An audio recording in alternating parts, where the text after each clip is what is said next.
আপনাদেরকে বলছি ইহব্বিনাদ দুনিয়া ও ইনসান আল আখিরা, এমন এক জমানা আমরা আসব, আল্লাহ রসুল বলেন আমার উম্মত দুনিয়ারও বেশি মহব্বত করবে, আখিরাতের কথা বলে যাবে।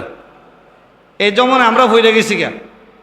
এখন বালার দিকে মানুষ কম, খারাপের দিক দিয়ে মানুষ বেশি। আজকের মাহফিলের বিশেষ অতিথি সাহেব এই মসজিদের খতিব সাহেব, তিনি এখানে উপস্থিত হয়েছেন, সকলে বলে মারহাবা। জি বসুন। সমাজ অদম পতনের দিকে চলে গেছে।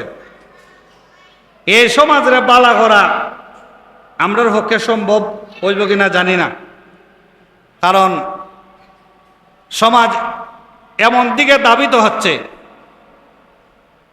গাছের গোড়ায় যদি সমস্যা থাকে আগায় পানি ডাললে কি লাভ হইব?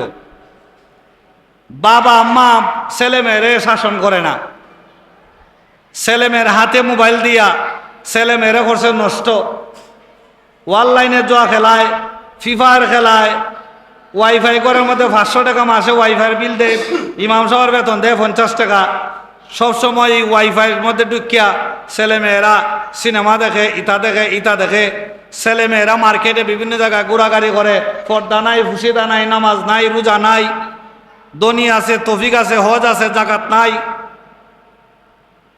এই সমস্যা তো ঘুরায়, আগায় পানি দিলে লাভ হইতো না। খালবালার ওয়াজও নাই, আপনারা হেদায়েত করা যাইতো না। নমাজ নাই, রোজা নাই, হজ নাই, জাকাত নাই। তবুও আমরা রসুলের মহব্বতে, আহলে বাইতের মহব্বতে আয়োজন করি। কবুলের মালিক আল্লাহ।